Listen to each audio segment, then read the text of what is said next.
تايجر كيك او كيكة التايجر بطريقة سهلة وجميلة ومكونات سهلة وبسيطة.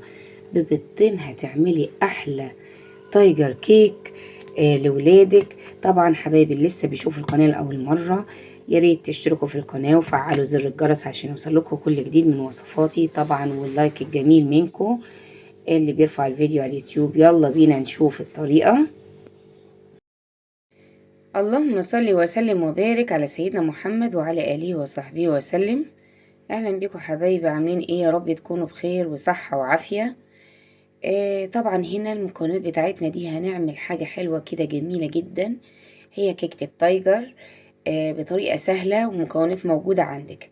المكونات عندي نص كوباية من الزيت، طبعا فانيليا، معلقتين من الكاكاو الخام، بيضتين.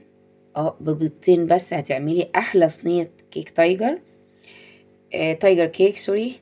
عندي هنا لبن رايب مش حليب، رايب. الرايب ده بيبقى تحفة في الكيك. وعندي كوبايتين من الدقيق ورشة ملح كده كويسة، وكوباية من السكر. طبعا المكونات كلها بعيرها بنفس الكوباية اللي انا بعمل بيها. هخلط بقى، هبتدي ان انا اركن الكاكاو على جنب، وهجيب ايه بقى؟ هجيب الزيت مع البيض مع السكر والفانيليا واللبن الرايب، هخلطهم خلطة كويسة وارجع لكم.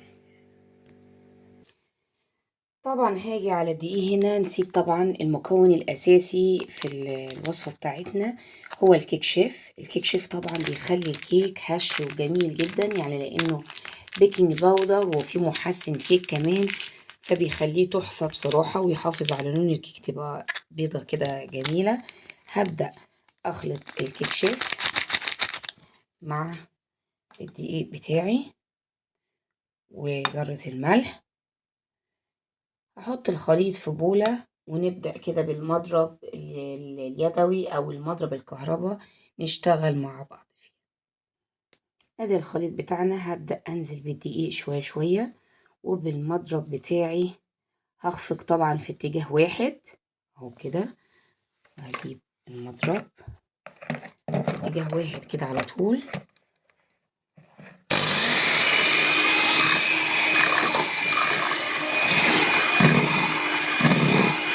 هبدأ كده ازود بعد ما ندوب كمية الدقيق كمية كده، هبدأ ازود دقيق لغاية ما اخلص كمية الدقيق بتاعتي.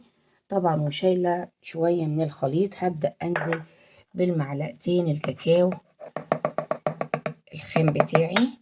هبدأ بقى ان انا ادوبهم كده عشان يبقوا جاهزين، واضيفهم كده على الخليط. انا مش هضيفهم على الدقيق ولا حاجة، هما كده هعملهم بالشكل ده كده لغاية ما ما يتخفقوا معايا بطريقة كويسة.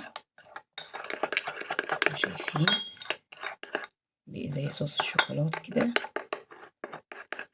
لغاية ما ادوب اي كاكاو كده فيه.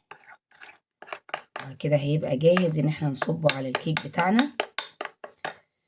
طبعا هكمل خفق باقي الدقيق في الكيك عشان ما اطولش عليكم. اخلص وارجع لكم. ادي كده الخليط بتاعنا خلاص جاهز. شايفين القوام ده هو القوام المطلوب؟ شايفين الشريط اللي نازل من المضرب ده؟ هو كده القوام المطلوب. هبدأ اشوف بولة او طبق هخلط فيها طبعا الكاكاو معايا اللي انا دوبته بالشكل ده. ادي كده حطيت الخليط بتاعي مع شوية من الزيت، وهبدأ بسم الله احطهم كويس جدا. ادي الخليط بتاعنا طبعا من المضرب، الدنيا مبهدله في الطبق، فانا باخد كده اهو بالشكل ده. ادي الخليط الغامق معايا وادي الفاتح معايا. هبدا اجيب الصينيه بتاعتي. انا طبعا دهنتها زيت ورشيت لها كده رشه دقيق، بطنتها بمعنى اصح. هبدا احط كبشه من الابيض وكبشه من اللي بالكاكاو، هنشوف مع بعض. هبدأ كده اقول بسم الله الرحمن الرحيم. هبدأ اجيب كده في النص، ادي كبشة، وهنا الكاكاو. استخدم المعلقة عادي، مش شرط الكبشة. بسم الله اهو.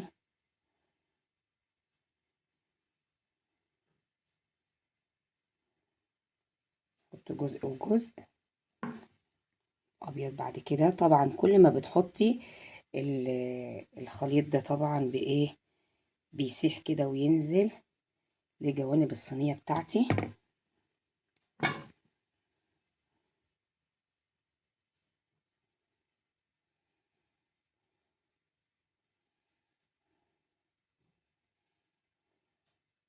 الشكل ده كده.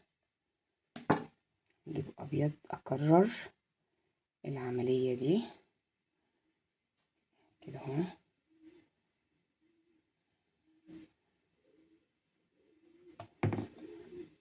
لغاية ما اخلص الكمية بتاعتي. ادي الشكل النهائي بتاعنا. طبعا بتقولوا ايه ده، الشكل الغريب ده. طبعا بعصاية الشيش طاووق او بسكينة عادي هتعملي ايه، تيجي من هنا كده، تطلعي كده وتنزلي كده بالشكل ده.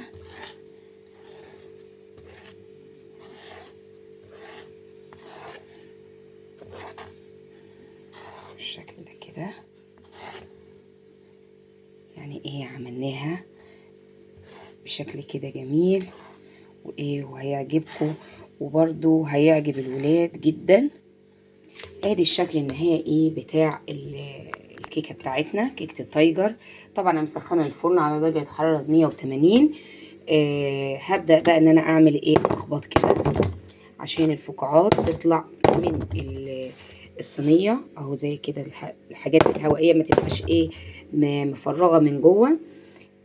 هخلص وارجع لكم. وادي الكيك بتاعتنا، شايفين الشكل، تحفه فنيه جميله جدا، والكل بمكونات بسيطه عندك هتفرحي ولادك. بتمنى تعجبكم الطريقه. ما تنسونيش في اللايك والشير والسبسكرايب. احبكم في الله، مع السلامه.